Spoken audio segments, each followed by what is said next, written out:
So students, from the last 2 days, we are discussing this chapter, photoelectric effect, chapter number 11 of your NCERT textbook, modern physics it is called. And yesterday class was very important class, and around 30 to 33 students yesterday joined the class. Some 8-9 students could not join. And Yash Sharma is come now. Very good. Yash Sharma, you have come now today. शक्ल दिखाने आए हो कि sir आप मेरे को कहीं भूल ना जाओ, इसीलिए मैं आ जाता हूँ. चलो आज आप एहसान कर देता हूँ थोड़ा सा, है ना. तो Yash Sharma, actually your attendance is very very less. Okay, we are planning to make the call and some other remedial measures will be taken. So Yash Sharma, your class attendance is very poor. Did you have any genuine reason not to attend the class? Can you, if you are comfortable to share your problem with all, then there is no problem. Otherwise, you can message me separately. But whatever problem, at least you should inform first. Suppose you have any genuine problem, just like yesterday, one student Chidesh messaged me night. He has some bad health problems, some health issues, then he cannot attend the class. That is good. So that means that means now you have some genuine reason not to attend the class, and now I can know that why that particular student not joining the, so that I can justify also to the principal sir. Sometime he asks why the students are not attending the class. So if you have any genuine problem, then you can share. Otherwise, if you don't have any genuine problem, only you don't want to attend class or you are not willing, इच्छा नहीं हो रहा है, आज mood नहीं हो रहा है, so only you are not attending class by due to this reason. This is not good student, because you are 12th class students and your board exams are there this year, and board exam आपके definitely होंगे, ठीक है ना.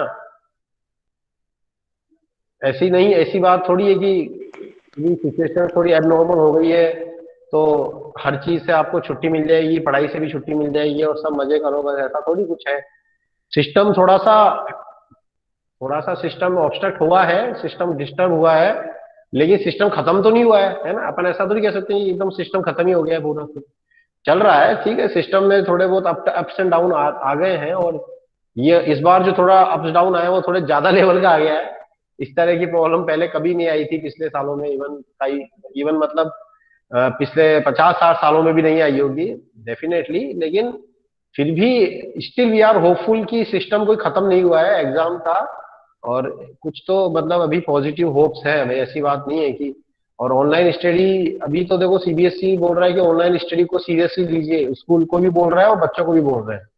Schools should take seriously this online study, and students should also take seriously. Otherwise, they will, after you come to know that after some days they will announce the date of exams.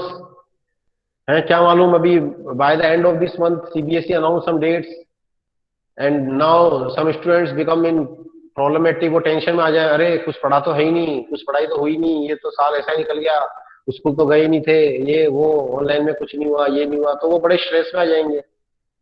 तो वो वाली बात है. इसलिए हम लोग आपके लिए रोज यहाँ पे आते हैं, आपके सामने अपना चेहरा लेके आपको शक्ल दिखाने थोड़ी आते हैं, वो पढ़ाने भी आते हैं.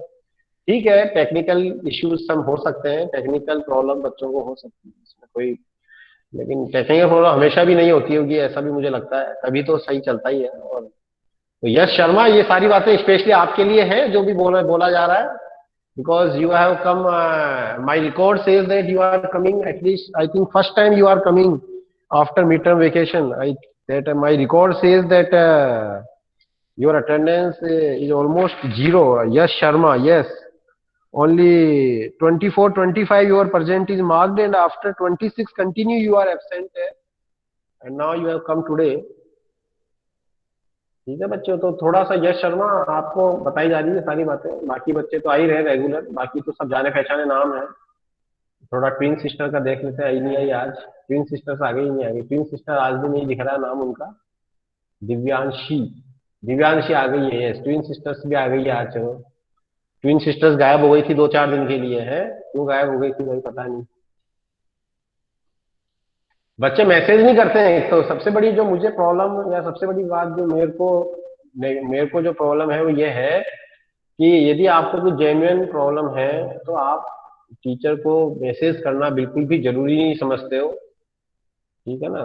ये थोड़ा सा मेरे को प्रॉब्लम है। बाकी ठीक है, प्रॉब्लम सबके साथ होती है। सम 2 or 3 days you cannot attend the class, it is not so much big issue, but if you continue and don't attend the class then it is big issue.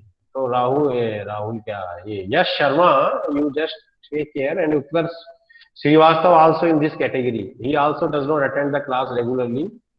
उसको भी थोड़ा देखते हैं क्या प्रॉब्लम है, उसको भी कॉल करेंगे आज। ठीक है ना। तो बच्चों देखो, classes are be arranged for your benefits, तो that's why you should be positive. और अभी हमारा सिलेबस देखो होने ही वाला है, थोड़े दिन का बचा है। अभी ये छोटे छोटे चैप्टर चल रहे हैं। ये देखो, ये वाला चैप्टर तो शायद आज या कल में खत्म ही हो जाएगा, फोटो इलेक्ट्रिक इफेक्ट वाला। फिर एटम वाला भी छोटा सा ही है, न्यूक्लियाई वाला भी रेडियो एक्टिविटी उसमें से पूरा डिलीट कर दिया, तो वो भी छोटा सा ही रह गया। तो ये हमारा सिलेबस छोटे छोटे चैप्टर्स है। अभी हार्डली अभी मान के चलिए कि 10 to 15 जनवरी तक मान के चलिए हमारा सिलेबस फिनिश हो जाएगा थ्योरी का, फ्रॉम आवर साइड। आपकी साइड से क्या है स्थिति वो आप जाने, है ना। तो अच्छी बात है, 38 स्टूडेंट्स आज है मेरी क्लास में, I am very happy. 5 students are not there. ठीक है, वो भी दिन आएगा जब 43 होंगे कभी ना कभी। तो ये शायद कल प्रिंसिपल सर के मैसेज का असर तो नहीं क्या 38 है। कल एक प्रिंसिपल सर ने मैसेज डाला था कि पेरेंट टीचर मीटिंग होगी, और तो इसलिए कई बच्चे अब डर के बोले यार फालतू पापा तक बात पहुंच जाएगी, चुपचाप क्लास अटेंड कर लो। देखिए, मेरा हमेशा से ये मानना रहा है कि आपको अपनी इच्छा से करना चाहिए, जो भी करना चाहिए, किसी के डर में या दबाव में नहीं। कोई आप पे दबाव, कोई आपको कह रहा है कि नहीं आपके खिलाफ एक्शन होगा तो आप क्लास अटेंड कर रहे हैं, और आपको कोई कुछ ही नहीं कह रहा तो आप अटेंड नहीं कर रहे, दैट इज नॉट गुड। जो आपके अंदर अंदर से फीलिंग आनी चाहिए, we have to study, we have to do something, हमें पढ़ाई पे थोड़ा ध्यान देना है। ठीक है। Yash Sharma is saying that he will send me some reason, but पहले भी तो भेज सकते थे ना आप रीजन। पहले आपने आज तक, आप आज आगे बोल रहे हैं। हार्दिक सिंह हाड़ा दिख रहा है, हार्दिक सिंह चौहान नहीं दिख रहा है। ठीक है, चलो बच्चों, खैर। तो students, over class now, we start over class 10 already, 10:09 is there. Yesterday I discuss the photo electric equation. कल मैंने आपको फोटो इलेक्ट्रिक इक्वेशन बताई थी, आपको यदि याद हो तो। Yesterday over class was totally depending photo electric equation, yes. तो फोटो इलेक्ट्रिक इक्वेशन के बारे में हमने बात की थी, and very beautiful equation. Beautiful मतलब बहुत अच्छी इक्वेशन हमारी आई थी कल, है। I like this equation very much, क्योंकि इससे बहुत सारे कंसेप्ट क्लियर हो जाते हैं। इस तरह की इक्वेशंस हमारी आई थी, this is called photo electric equation. ठीक है। एंड आइंस्टीन ने इसको दिया था, and Einstein got the Nobel prize for this equation. And one more important thing is that कि हमने फिर स्टॉपिंग पोटेंशियल के बारे में भी बात की थी कल। कट ऑफ वोल्टेज, मैं आपको बता रहा हूं बार बार कि कट ऑफ वोल्टेज बोल दो या स्टॉपिंग पोटेंशियल बोल दो, बात वही है। Half M V square maximum को हमने लिख दिया था EV nought, and then we can write H nu minus H nu nought equals to EV nought, and then I can write V nought equals to minus H nu upon ये। तो student, ये relation था हमारा, the relation between stopping potential and frequency, कि जब experimental study हुई थी photo electric effect की, तो एक्सपेरिमेंटल स्टडी में, एक मिनट थोड़ा सा, now it is okay I think. तो एक्सपेरिमेंटल स्टडी में ये देखा गया कि भाई स्टॉपिंग पोटेंशियल तो फ्रीक्वेंसी पे डिपेंड कर रहा है, इंटेंसिटी पे तो डिपेंड कर ही नहीं रहा है। और electromagnetic wave theory classical physics वाली बोल रही थी कि नहीं, ये तो इंटेंसिटी डिपेंड करना चाहिए। लेकिन जो एक्सपेरिमेंट में जो चीज आ रही है उसको हम कैसे इग्नोर कर सकते हैं, we can not ignore it which is observing in experiment. तो वहां पे फिर हमारी क्लासिकल इलेक्ट्रोमैग्नेटिक थ्योरी फेल हो गई थी, और इसीलिए फिर आइंस्टीन ने देखो या मैथमेटिकली प्रूव कर दिया बच्चों, the stopping potential is a linear function. Linear मतलब स्ट्रेट लाइन ग्राफ आएगा यहाँ पे, straight line graph with the positive slope and negative intersection. Now you can see, you can compare this graph with y equals to M x minus C. ये कल का last वाला मैं थोड़ा recap में ले रहा हूं। कल लास्ट में मैंने ये बताया था, यहीं पे हमारी क्लास खत्म हो गई थी कल, तो उसी को मैं थोड़ा सा लेकर और आगे बढ़ेंगे आज हम। ये वैसे फोटो इलेक्ट्रिक इफेक्ट हो ही गया है हमारा, कंप्लीट ही है। तो frequency versus stopping potential, sorry, frequency versus stopping potential graph. तो y equals to M x minus c, तो c का जगह पूरा ये h nu naught by c e है। एच न्यू नोट को अपन w भी बोलते हैं, वर्क फंक्शन। तो work function per unit electron we can से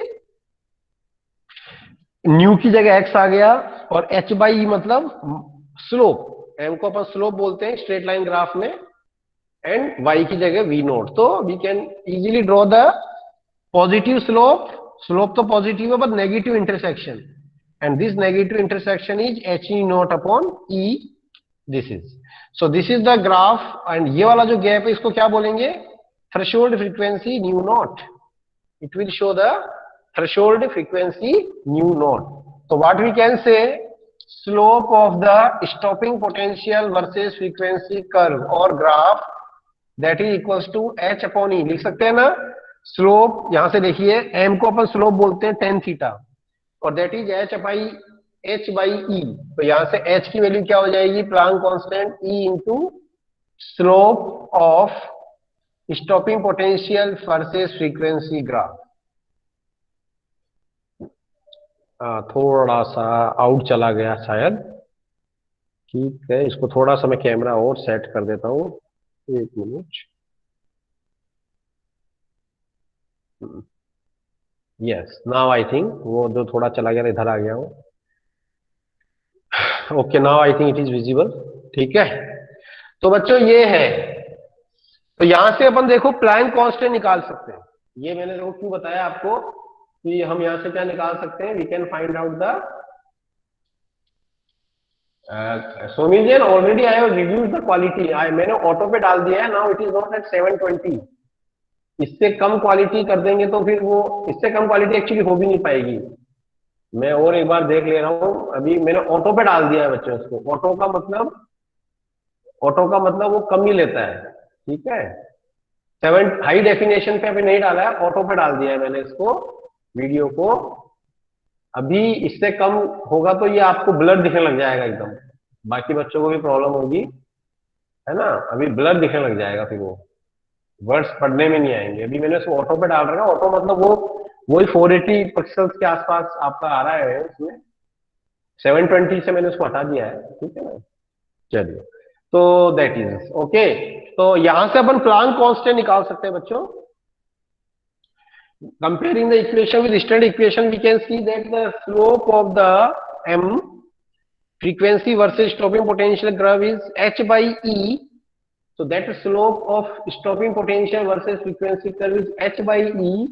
Then h equals to e को हम क्रॉस मल्टीप्लाई करेंगे e into stopping potential versus frequency curve का slope. दिस इज, ठीक है चो।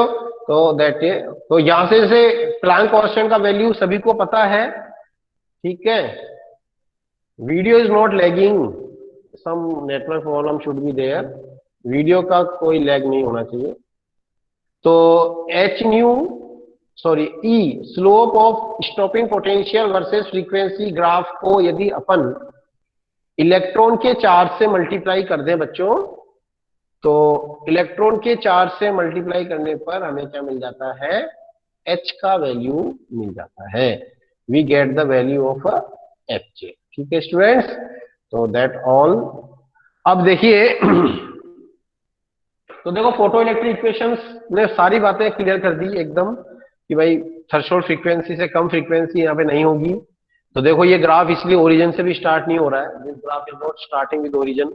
इसका मतलब जीरो फ्रीक्वेंसी से कभी भी हमारा फोटो इलेक्ट्रिक इफेक्ट स्टार्ट नहीं हो सकता है। फोटो इलेक्ट्रिक इफेक्ट के स्टार्ट होने के लिए मिनिमम थ्रेशोल्ड फ्रीक्वेंसी के बराबर वैल्यू तो होनी ही चाहिए हमारे पास, है ना। तो ये सारी बातें थोड़ी सी आपको पता होनी चाहिए।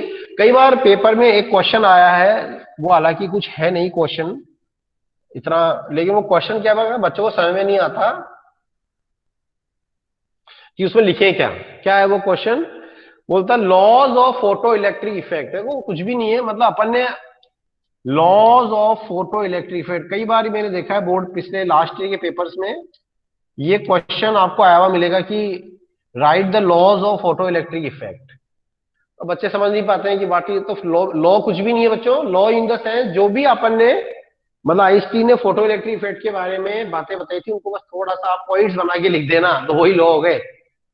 ठीक है, जैसे कि अपन ने पहली बात क्या देखी, फोटो इलेक्ट्रिक इफेक्ट, बस ये लॉ, लॉ मतलब फोटो इलेक्ट्रिक इफेक्ट के बारे में जो भी कंसेप्ट है, जो भी बातें हैं उनको आप, आई थिंक अभी मैं, आई थिंक ये 38 बच्चे हैं यहाँ पे इस टाइम, है ना, एक वर्षा शायद आ जाएगी, कोई बात नहीं।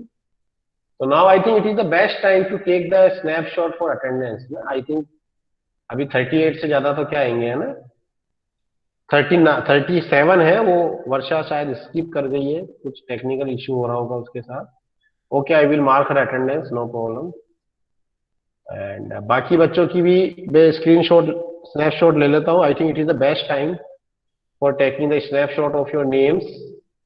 ठीक है ना, because 37 students are there and if anybody comes we will see. Sir मैं हूँ यहाँ पर। है, क्या बोल रहा है बेटा? सर मैं क्लास में ही हूँ, मैंने लेफ्ट नहीं करा। ओके, अच्छी बात है। एक मिनट में कुछ और देख रहा था, दिव्यांश चौधरी तक के नाम आ गए ना। हाँ, अभी देख लेते हैं दिव्यांश चौधरी तक के आ गए, उसके बाद भी ले लेते हैं। ये देखो, ये तरीके से, ये तरीका मुझे इसलिए अच्छा लग रहा है कि इसमें हमारा अटेंडेंस लेने का टाइम बच गया। देखो, वरना अटेंडेंस लेने में हमारा कई बार टाइम 15-20 मिनट खराब हो जाते हैं हमारी क्लास के, जो मैं बचाना चाह रहा हूँ थोड़ा सा। अरे आज तो ज्यादा बच्चे हैं, तो 4 फोटो लेनी पड़ेगी मेरे को। आपके 4 फोटोज में नाम कंप्लीट आ रहे हैं सबके, ठीक, अच्छी बात है। हाँ, Varsha Poswalia is now come. Okay, very good.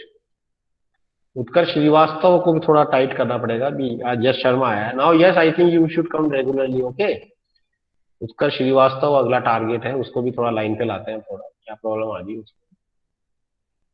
ठीक है, चलो, बच्चे तो आते जाते रहते हैं।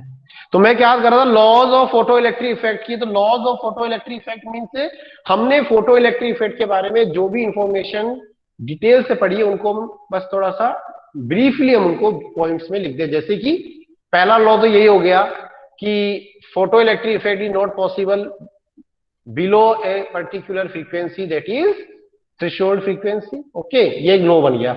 Second law we can write photoelectric current depends on the intensity of radiation linearly, directly proportional to the intensity of radiation. Third law हमारा ये बन गया, cut off voltage at which the photoelectric current become zero does not depend on intensity, it depends on the frequency. ठीक है, और एक fourth law भी आप लिख सकते हैं यहाँ पे, कि फोर्थ लॉ आप लिख सकते हैं कि photo electric effect can be explained by the particle nature of the light. भाई, जो आपका प्लांक का क्वांटम प्रिंसिपल है, जिसमें फोटोन के रूप में लाइट को अज्यूम किया गया है, लाइट को कंसीडर किया गया है कि एनर्जी पैकेट और बंडल के फॉर्म में लाइट आपकी आ रही है, रेडिएशन आ रहा है, तो वो एक तरह से पार्टिकल नेचर ही है। इसे ही को बोलते हैं लाइट का पार्टिकल नेचर। फोटोन के रूप में लाइट का आना, लाइट रेडिएशंस का या कोई भी इलेक्ट्रोमैग्नेटिक रेडिएशंस का फोटोन के रूप में एग्जिस्ट करना, मतलब उनकी एनर्जी को एक फोटोन पार्टिकल के रूप में विजुलाइज करना ही है पार्टिकल नेचर ऑफ लाइट। तो फोटो इलेक्ट्रिक इफेक्ट का ये भी लॉ बन गया कि फोटो इलेक्ट्रिक इफेक्ट को can not be explained by the wave theory of light, it can be explained by the particle nature of the light. तो ये आपके मतलब लॉज कभी आ जाए तो कभी कंफ्यूज मत होना कि लॉज क्या लिखें। मतलब जो भी फोटो इलेक्ट्रिक इफेक्ट के बारे में बातें हमने मेन बातें हमें बताई, यही आपके लॉज बन जाते हैं। ठीक है बच्चों, तो चलिए now it's time for taking some numericals में और करा देता हूँ। ठीक है ना, फोटो इलेक्ट्रिक इफेक्ट तो इतना ही था हमारे कोर्स के हिसाब से, और मैं कुछ एक आधा न्यूमेरिकल, 2 न्यूमेरिकल में यहाँ पे आपको कराना चाह रहा हूँ, ताकि आपको पता लग जाए कि थोड़ा सा इसके न्यूमेरिकल्स कैसे होते हैं। देखो, एक 11.8, यदि आप एनसीईआरटी लेके बैठे हैं तो 11.8 आप देखिए, आपकी एक्सरसाइज का ही ले लेते हैं ताकि एक्सरसाइज के क्वेश्चन भी हमारे निकल जाएंगे हाथों से। एक बार अपना 8th क्वेश्चन देखिए एक्सरसाइज का, 11.8 क्वेश्चन मैं ले रहा हूं, मेरे सामने है। Threshold frequency for a certain metal is 3.3 into 10⁻14 hertz. Threshold frequency मतलब न्यू नॉट ले लेते हैं, 3.3 into 10⁻14 hertz. Okay, this is your text book question I am taking NCERT में। जो एक्सरसाइज वाला आपके है पेज, उसमें आप देख सकते हैं क्वेश्चन नंबर 8 में ले रहा हूं। And if the light frequency is 8.2 into 10 की power 4 hertz new, that is the frequency of light 8.2 into 10 की power 14 hertz. Okay, incident on the matter, ठीक है। Predict the cut off voltage, इसको क्या चाहिए भाई? देखो photo electric effect question simple formula based ही है। Cut off voltage, what it wants, cut off voltage या थ्रेशोल्ड, सॉरी स्टॉपिंग वोल्टेज क्या होगा? What will be the stopping voltage और कट ऑफ वोल्टेज? तो दैट इज द क्वेश्चन। कैसे करेंगे बताइए, सोचिए, लगाइए दिमाग अपना अपना। It is very simple, H nu minus nu nought equals to EV nought, बता दिया था ना अभी अपन ने। हाफ एम वी स्क्वायर को अपन ने ईवी नॉट से रिप्लेस कर दिया था, तो ईवी वी नॉट हो जाएगा h nu minus nu naught upon e. ये हमारा वोल्ट में आंसर आ जाएगा। अब कुछ ही नहीं करना, वैल्यू रखनी है बस आपको। तो you will get the stopping potential 6.6 into 10 की power minus 34। All are comfortable with voice video etcetera, I think, है ना? यस, कोई बात प्रॉब्लम हो तो आप बता सकते हैं। 38 बच्चा था, अभी 37 ही रह गया, तो एक बच्चा कोई ऐसा है जो लेफ्ट करा हुआ है इस टाइम पे, उसका नाम पकड़ में नहीं आ रहा, उसकी भी अटेंडेंस लगा देंगे। आया तो था बेचारा एक बार। ओके, ठीक है, कर लेंगे आई थिंक अब तो इसको। और देखो 8.2 इंटू 10 की पावर 14 माइनस 3.3 इंटू 10 की power 14 divided by E, electron charge 1.6 into 10 की पावर माइनस 19। इसको आपको देखो और इजीली सोल्व हो जाएगा। 10 की पावर 14 6.6, बाकी आप लोग भी सोल्व करके आंसर भेजिए मेरे को। देखो 10 की पावर माइनस 34 प्लस 19, और देखो 10 की पावर 14 कॉमन आ जाएगा, तो वो प्लस 14 यहां भी जुड़ जाएगी, और ब्रैकेट में आ जाएगा 8.2 माइनस 3.3। तो 8.2 माइनस 3.3 कितना होगा? नाउ यू कैन सी, ये हो जाएगा आपका 4.9 रह गया क्या? 4.9, ठीक है, तकरीबन 5 मान सकते हैं, 4.9 ही ले लो, लेकिन फिर डेसिमल का प्रॉब्लम आएगा। तो ये आ जाएगा 66 into 4.9 upon 16 into, now you calculate this, I think this is 10 raise to power minus 1, ये 33 हो गया, 33 हो गया ना ये, तो 10 की पावर माइनस, तो प्रज्ञा अमरावत वर्षा 2.02, वेरी गुड, यस। कई बच्चों के आंसर तकरीबन सेम आ रहे हैं, तो I can accept this. 2.02 volt is the right answer, very good. ठीक है बच्चों, तो अच्छी बात है, ठीक है, you are responding very good. तो इस तरह से तो ये बहुत सिंपल क्वेश्चंस भी आ जाते हैं, और इस पे थोड़ा सा एक टाइप के क्वेश्चंस और मैं कराता हूँ। देखिए एक क्वेश्चन आता है, एक देखिए 11.5, देखिए यदि आप एनसीईआरटी लेके बैठे हैं तो I also read this question, sorry, question number 11.5 देखिए आप अपनी टेक्स्ट बुक में।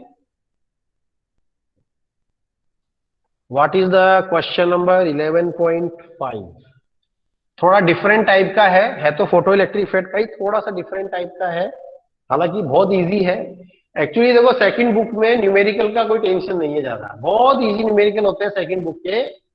केवल थोड़ा लाइट वाले रे ऑप्टिक्स की प्रैक्टिस करनी पड़ेगी आपको, बाकी रे ऑप्टिक्स के अलावा जितने भी अदर चैप्टर्स हैं उनके न्यूमेरिकल्स बहुत मॉडरेट होते हैं, फॉर्मूला बेस्ड होते हैं, ज्यादा दिमाग लगाने की जरूरत नहीं है, घुमा के नहीं आते हैं, लेकिन थोड़े से थ्योरेटिकल क्वेश्चन में वहां पे घुमा देते हैं। और फर्स्ट पार्ट जो है हमारे फर्स्ट बुक है इलेक्ट्रोमैग्नेटिक, जिसके अंदर दिया हुआ, उसमें थोड़ा न्यूमेरिकल का चक्कर है, तो आपको न्यूमेरिकल की जो ज्यादा एफर्ट्स है वो फर्स्ट बुक में लगाने हैं। सेकंड बुक में तो सिंपल फॉर्मूला बेस्ड क्वेश्चन से ही आपका मैक्सिमम काम हो जाता है। तो देखिए 11.5 क्वेश्चन देखेंगे अपन। Energy flux of sunlight reaching to the surface of Earth is 1.388 into 10 की पावर 3 वाट पर मीटर स्क्वायर। देखो वाट पर मीटर स्क्वायर मतलब हो गया पावर पर यूनिट एरिया। क्या हो गया? पावर पर यूनिट एरिया। देखो वाट मतलब पावर और मीटर स्क्वायर मतलब एरिया, तो फ्लक्स का मतलब हो गया power received by the surface per unit area, this is called energy flux. तो दैट एनर्जी फ्लक्स इज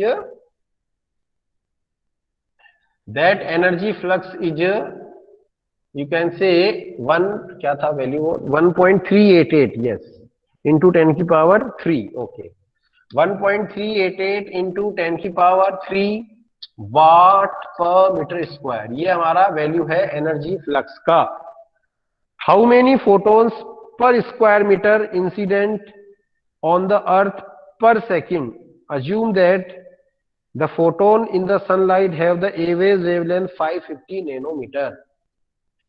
तो बच्चों ये बोल रहा है how many photons per square metre, मतलब पर स्क्वायर मीटर पे सारा मामला चल रहा है।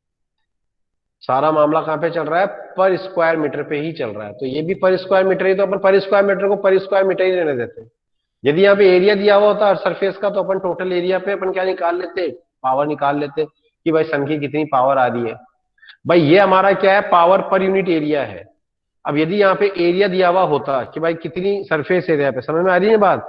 अभी इसने बोल रहा है कि how many photons per square metre. अब यहाँ पे पर स्क्वायर मीटर से बोल देता कि भाई अर्थ के ऊपर कुछ एरिया मान लेता, जैसे कुछ भी मान लेता 500 मीटर स्क्वायर एरिया, तो अर्थ के ऊपर 500 मीटर स्क्वायर एरिया में कितने फोटोन आएंगे। तो अपन फिर वहां से क्या कर लेते, इस वाली वैल्यू को 500 से मल्टीप्लाई करके 500 मीटर स्क्वायर एरिया में जो पावर आ रही है सन की, वो निकाल लेते। भाई यदि ये चीज आपकी एरिया से मल्टीप्लाई हो जाएगी तो केवल क्या रह जाएगा? वॉट रह जाएगा। वॉट मतलब पावर, वॉट इट और नॉट। लेकिन इसने क्या एरिया नहीं दिया, ये पर मीटर स्क्वायर में ही बात कर रहा है, तो अपन इसको पर मीटर स्क्वायर ही दे देते हैं। ठीक है, तो मतलब जो भी वैल्यू आएगी हमारा आंसर वो पर स्क्वायर मीटर में ही चलेगा सारा मामला। और पर सेकंड, तो एक बात बताओ, ये चीज आपकी क्या है? इसको मैं ऐसे लिख दूं, जूल पर सेकंड। वाट को मतलब जूल पर सेकंड लिख सकते हैं। तो ये आपकी एक तरह से पर सेकंड पर मीटर स्क्वायर एरिया की एनर्जी हो गई, नहीं हो गई? इसको अपन क्या लिख सकते हैं? पर सेकंड पर मीटर स्क्वायर एरिया की एनर्जी हो गई, नहीं हो गई? क्या हो गई? अब अपन ये मान लें, let number of photons incident, let number of photons incident पर metre square area per second. वही बात आ गई, यहां पे भी पर मीटर स्क्वायर एरिया लिख देते हैं अपन। अब अपन ये मान लेते हैं कि अर्थ के पर मीटर स्क्वायर एरिया पे पर सेकंड नंबर ऑफ फोटोन्स कितने? एन। तो टोटल एनर्जी पर metre square area per second, तो पर मीटर स्क्वायर एरिया पे पर सेकंड टोटल एनर्जी हो जाएगी एन इंटू एच न्यू हो जाएगी, नहीं हो जाएगी? अरे एक फोटोन की एनर्जी होती है एच न्यू। हमने अज्यूम कर लिया कि per metre square area per second total number of photons N है, तो per metre square per second energy कितनी होगी? N into H nu total energy. और ये वाली भी तो क्या है देखा जाए तो, ये वाली एनर्जी भी क्या है? पर सेकंड पर मीटर स्क्वायर एरिया ही तो है देखा जाए तो, सन से जो एनर्जी फ्लक्स, अरे ये जो एनर्जी फ्लक्स दिया हुआ है ये भी तो पर मीटर स्क्वायर एरिया की पर सेकंड एनर्जी है। तो दोनों को इक्वेट कर सकते हैं कि नहीं कर सकते? कर सकते हैं ना। और एक्चुअली आप यदि क्वेश्चन की लैंग्वेज पढ़ पा रहे हैं, calculate the how many photons per square metre पर सेकंड, एक्चुअली वो जो पूछ रहा है वो एन, हमने एन ऑलरेडी उसी को मान लिया है। हमने एन को क्या बोला है? पर metre square area per second पे नंबर ऑफ फोटोन जो इंसिडेंट हो रहे हैं वो लिए, और वही ये एग्जाम में पूछ रहा है। वही क्या पूछ रहा है? ये एग्जाम में पूछ रहा है। एग्जाम इन द सेंस मतलब इस क्वेश्चन में पूछ रहा है, एग्जाम मतलब वही बात होगी, कभी ना कभी एग्जाम में भी आ ही जाएगा, कोई बात नहीं।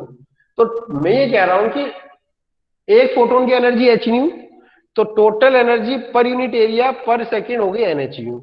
और ये वाली जो वैल्यू है 1.388 न्यू 10⁻³ ये भी वही है, पर मीटर स्क्वायर पर एरिया पर सेकंड, सॉरी पर metre square per second energy.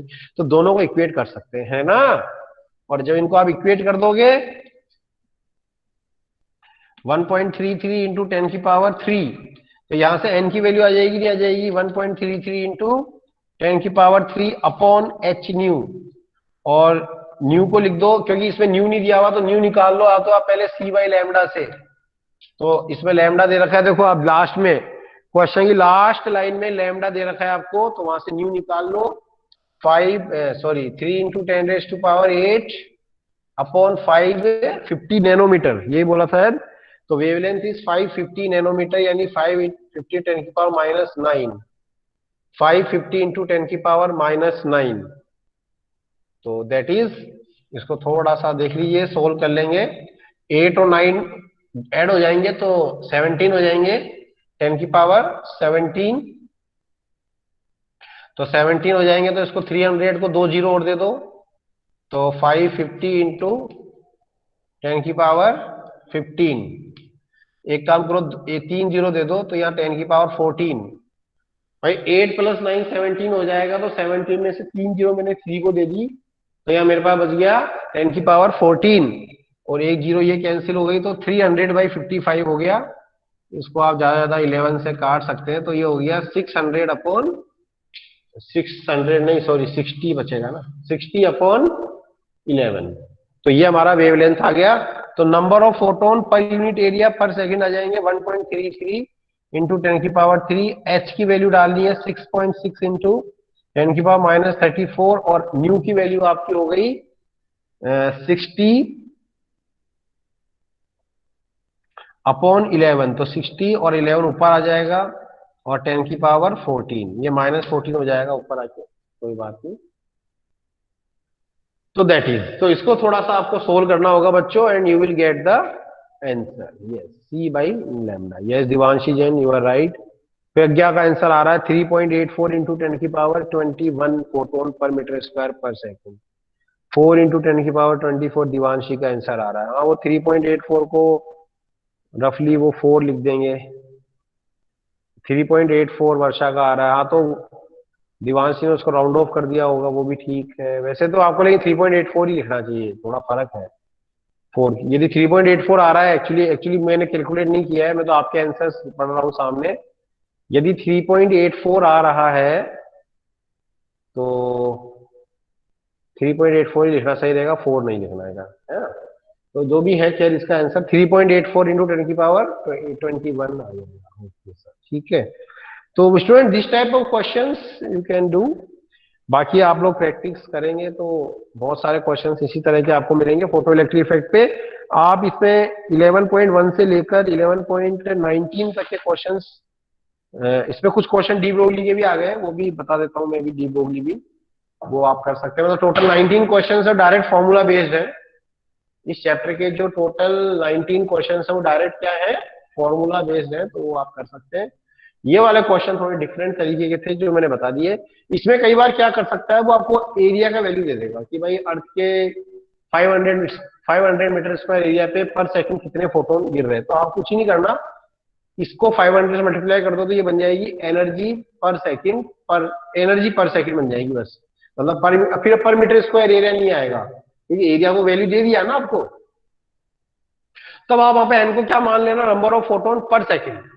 N को भी क्या मान लेंगे, नंबर ऑफ फोटोन पर सेकंड। तो वो पर सेकंड एनर्जी NH न्यू, और ये भी हमारी कौन सी एनर्जी रह जाएगी, फिर पर सेकंड एनर्जी रह जाएगी।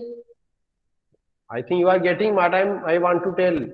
यदि किसी क्वेश्चन में, इस क्वेश्चन में एरिया यूनिट ना मान के उस एरिया की वैल्यू दे दी जाए, कुछ भी दे देगा 500 600 मीटर स्क्वायर जो भी है, तो आप उस एरिया को इस वैल्यू से मल्टीप्लाई कर दें ऊपर वाली से, तो वो बन जाएगा जूल पर सेकंड, यानी वाट बन जाएगा फर्स्ट केवल। फिर वो वाट पर मीटर स्क्वायर रहेगा, वो क्या बन जाएगा, ओनली वाट बन जाएगा, यानी जूल पर सेकंड। तब आपको यदि नंबर ऑफ फोटोन, फिर आपको पूछेगा नंबर ऑफ फोटोन पर unit area, per unit time निकालो। तब आप वहां पे एन क्या मानना, number of photon per unit time. पर मीटर स्क्वायर मत लिखना, क्योंकि अब तो आपने एरिया को मल्टीप्लाई कर दिया।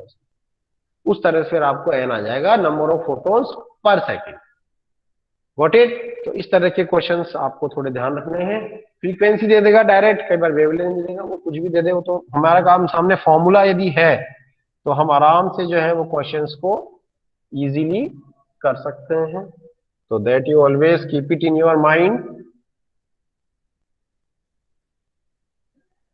दैट इज, ठीक है बच्चों। ये हमारा फोटो इलेक्ट्रिक इफेक्ट का एक कंसेप्ट क्लियर हुआ, सबको हो जाना चाहिए। If any doubts in photo electric effect you can ask me, I will definitely try to solve your doubt.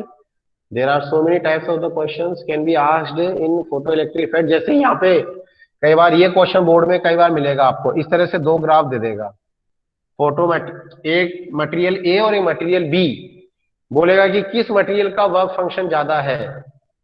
This graph is between frequency and stopping potential, ये बता देते हैं पहले। The graph between stopping potential versus frequency is given like this, which material has more what we can say stopping more work function, किसका work function ज्यादा है। तो अपन ने जब कभी ये ग्राफ बनाया था तो अपन ने इस इंटरसेक्शन को बोला था, याद हो तो, एच ई नोट अपॉन ई। तो ये आपका जो बी वाला है उसका वर्क फंक्शन क्या हो जाएगा, ज्यादा हो जाएगा। ठीक है, तो इस तरह के क्वेश्चंस कई बार आपको प्रैक्टिस कर लेने थोड़ा सा आ जाते हैं। ठीक है, स्लोप तो उसका क्या है, एच अपाई ई है, तो वो तो कांस्टेंट ही है। और यहां से आपको ये भी पता लग गया होगा कि प्लांक कांस्टेंट की वैल्यू कहां से आई। फोटो इलेक्ट्रिक इफेक्ट का एक्सपेरिमेंट करके उसमें हम स्टॉपिंग पोटेंशियल वर्सेस फ्रीक्वेंसी का एक टेबल बना लें और स्टॉपिंग पोटेंशियल वर्सेस फ्रीक्वेंसी का ग्राफ बना लें एक्सपेरिमेंटल डेटा से। वो ग्राफ स्ट्रेट लाइन आएगा, उस स्ट्रेट लाइन ग्राफ का स्लोप को एच बाई ई से मल्टीप्लाई, एच बाई ई के इक्वल रख के एच निकल जाएगा ना, और वो एच वही आएगा तकरीबन 6 पॉइंट जो भी हमारा होता है। Planck constant is universal constant, it's value always remain same, 6.62 into 10 की power minus 34 joule into second. तो ये वैल्यू कहां से आई होगी, इसका जवाब भी हमको इस फोटो इलेक्ट्रिक इफेक्ट वाले टॉपिक में मिल जाता है। ठीक है, कि भाई आप स्टॉपिंग पोटेंशियल वर्सेस फ्रीक्वेंसी का टेबल बना लीजिए फोटो इलेक्ट्रिक इफेक्ट का एक्सपेरिमेंट करके। ठीक है ना, यस। इसके बाद आता है ड्यूअल नेचर ऑफ रेडिएशन। इसके बाद आता है ये चैप्टर का second part, dual nature of radiation. Actually chapter का नाम में ये पहले लिखा हुआ था, dual nature of radiation and photo electric effect. तो अपन ने पहले फोटो इलेक्ट्रिक इफेक्ट ले लिया और जो पहले लिखा हुआ था वो बाद में ले रहे हैं ड्यूअल नेचर, क्योंकि अब एक्चुअली मैंने एनसीईआरटी के सीक्वेंस को फॉलो किया है।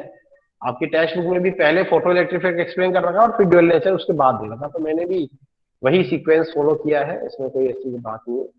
लेकिन चैप्टर का जो नाम है उसमें आप देखेंगे ड्यूअल नेचर रेडिएशन पहले लिखा हुआ है, फोटो इलेक्ट्रिक बाद में, उससे कोई फर्क नहीं पड़ता। तो बच्चों इसको डी ब्रोगली हाइपोथेसिस भी बोलते हैं, और जहां तक मैं सोचता हूं कि ये आप लोगों ने कहीं ना कहीं स्टडी करी है, लोअर क्लास में भी 11th में भी कहीं ना कहीं आपने पढ़ी है। डी ब्रोगली हाइपोथेसिस इसको बोलते हैं। डी ब्रोगली हाइपोथेसिस मतलब एक्चुअली स्टूडेंट स्टार्टिंग में देखो लाइट की कॉर्पुसल्स थ्योरी बताई गई, जो मैंने रे ऑप्टिक्स पे पर बात की थी। लाइट को पार्टिकल्स माना गया, फिर लाइट को वेव माना गया। अभी लाइट को वेव मान के अभी हमने एक्सप्लेन नहीं किया, वो वेव ऑप्टिक्स वाला एक चैप्टर में अपने छोड़ रखा है। वो चैप्टर में आपको हम बताएंगे कि लाइट को वेव मान के अपन कैसे एक्सप्लेन करते हैं कुछ फिनोमिनास को। तो कुछ फिनोमिना जैसे कि diffraction, polarisation, interference of light, ये अभी हमने नहीं पढ़ाई है आपको, आई नो दैट। ये हम आपको बताया वेव ऑप्टिक्स वाले चैप्टर में आएगा, that will study soon. But photo electric effect का डेवलपमेंट होते होते ये बात समझ में आ गई कि यार जब अपन डिफ्रैक्शन, इंटरफेरेंस ये बात पढ़ रहे थे, पोलराइजेशन, तब हम लाइट के वेव नेचर को कंसीडर कर रहे थे। लेकिन जब फोटो इलेक्ट्रिक इफेक्ट जैसी फिनोमिना आई एग्जिस्टेंस में, उसको खोजा गया, उसको रिसर्च किया गया, तो फिर लाइट की वेव थ्योरी फेल हो गई और लाइट की अलग ही पार्टिकल थ्योरी, जो फोटोन थ्योरी है उसको पार्टिकल थ्योरी बोलते हैं, क्वांटाइजेशन ऑफ लाइट में कुछ भी, यानी कि लाइट इज बेसिकली रेडिएशन। तो इस रेडिएशन की कोई फिक्स नेचर नहीं है, मतलब साइंटिस्ट लोगों को एक बात समझ में आ गई, और डी ब्रोगली उनमें से सबसे फेमस था। और बड़ा उसमें से डाउट आ गया कि भाई यार फिर क्या माना जाए, मतलब लाइट को, ये ultra violet rays, UV, X ray, इनको क्या माना जाए, वेव माना जाए कि इनको पार्टिकल माना जाए। तो तब इस बात का जो सॉल्यूशन है वो डी ब्रोगली ने दिया, बोले कि इस नेचर में जो पार्टिकल होता है, जो रेडिएशन होता है, उसकी ड्यूअल नेचर होती है, और ड्यूअल नेचर लेके ही हमको आगे बढ़ना है। मतलब आप उसको किसी एक नेचर में नहीं बांध सकते। मतलब जैसे हम लाइट की बात करें तो लाइट इज बेसिकली रेडिएशन। जब लाइट के बारे में स्टार्टिंग आइडिया दिए गए तो लाइट को क्या माना गया, इस तरह का रेडिएशन माना गया, लाइट रेडिएशन। फिर लाइट को वेव माना गया, और फिर बाद में फोटो इलेक्ट्रिक इफेक्ट में जब इसको क्या माना गया, पार्टिकल, फोटोन माना गया। तो लाइट की प्रॉपर्टीज को पूरा एक्सप्लेन करने के लिए हम उसको किसी एक प्रॉपर्टी में कंपाइल नहीं कर सकते। लाइट की वेव नेचर और पार्टिकल नेचर में से हम ये नहीं कह सकते कि wave nature is not possible, particle nature is possible. और हम ये नहीं कह सकते कि particle nature is possible, wave nature is not possible. दोनों नेचर पॉसिबल होती है, मतलब उसकी वेव नेचर और पार्टिकल नेचर दोनों एग्जिस्टेंस के साथ साथ रहती है। बट हमें क्या होता है कि एट ए टाइम किसी पर्टिकुलर फिनोमिना में वो एक ही नेचर ऑब्जर्व होती है।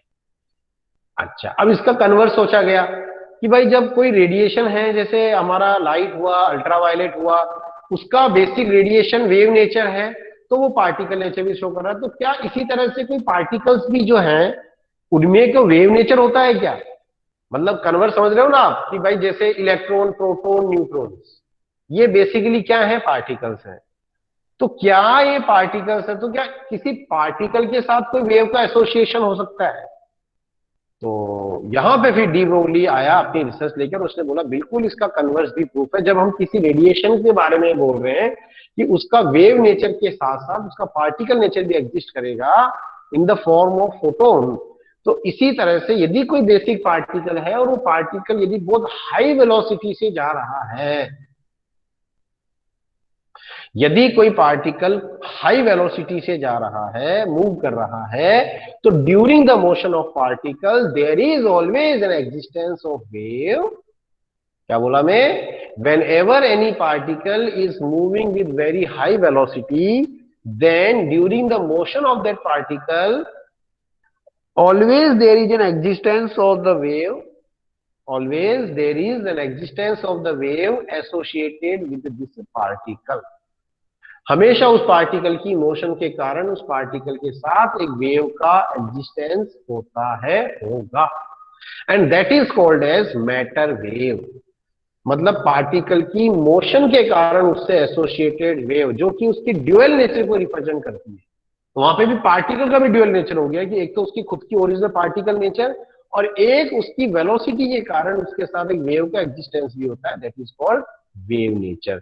यानी कि कोई भी पार्टिकल जब बहुत हाई वेलोसिटी से मोशन करता है तो उसके कारण एनर्जी भी प्रोपोगेट होती है। भाई वास्तव में वेव क्या है? वेव मतलब एनर्जी प्रोपोगेशन का तरीका, ये लोग क्लास में पढ़ा था। वेव क्या है? in the form of disturbances, fluctuations, when energy propagates one place to another place, then we say this series of disturbance, this series of fluctuation as a wave। ये wave की definition आपने 11th class में पढ़ी थी। तो like that, whenever any particle move with very high velocity, what I told, whenever any particle move with very high velocity, then due to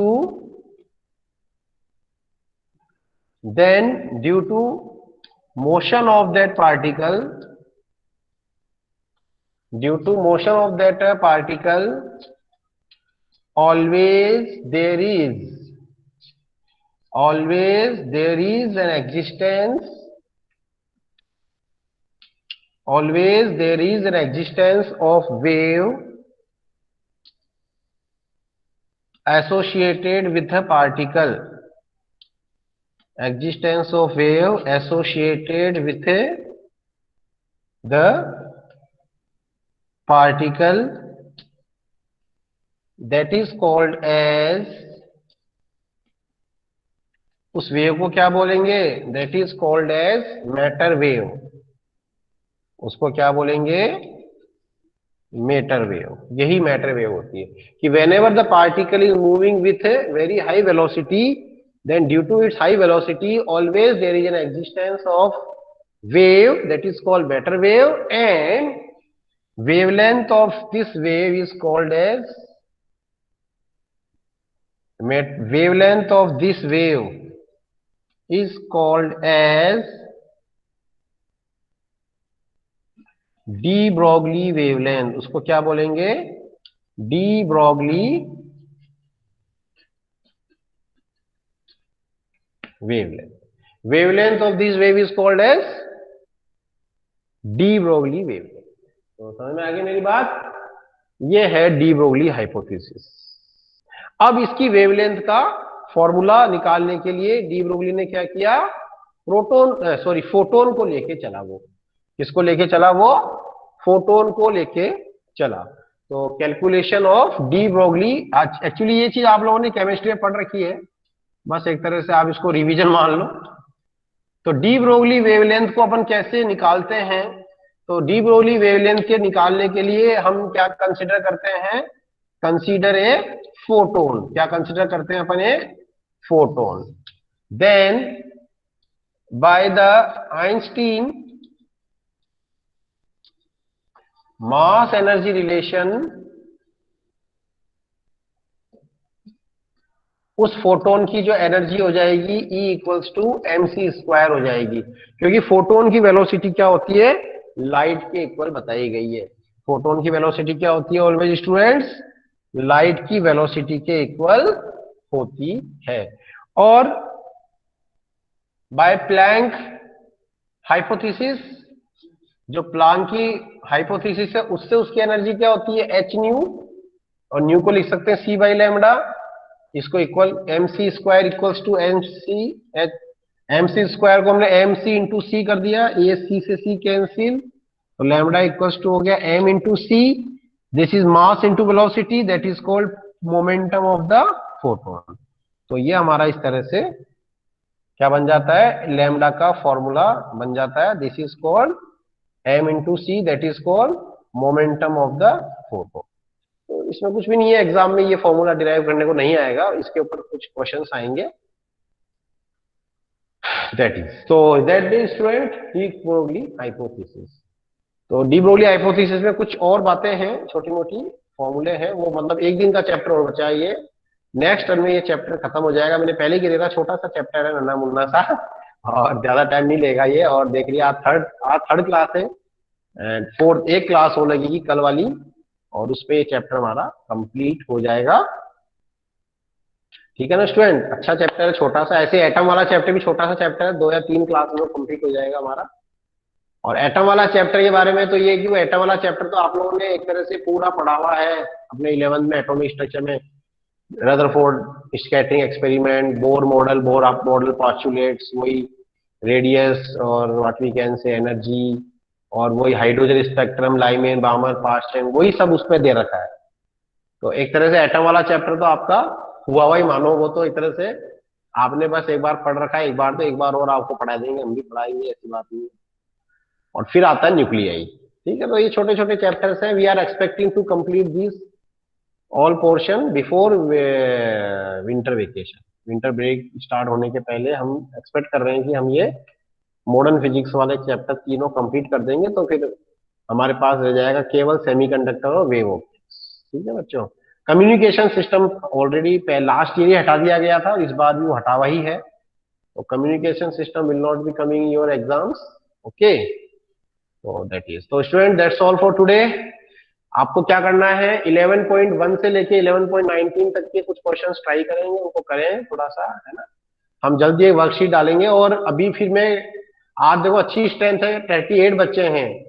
मैं आपको फिर कह रहा हूं, जिन बच्चों ने सैंपल पेपर सोल्व करके और मिड टर्म वेकेशन का, अभी केवल मैंने कल भी देखा था, only 14 students have uploaded. These 14 students are very good students. Diwali vacation के बाद भी देखो कितने दिन बीत गए हैं, 23rd को अपलोड करना था, लेकिन आज हो गया है 3+10, मतलब तकरीबन 12-13 दिन हो गए हैं। But even though many students have not uploaded the solutions and homework. हर चीज जो आपको यहाँ पे गूगल क्लासरूम में दी जा रही है, उसका रिकॉर्ड मेंटेन किया जा रहा है student. Don't take it casually please. आप जब तक इस स्कूल का हिस्सा है, you are the part of this school, you have to take some tension.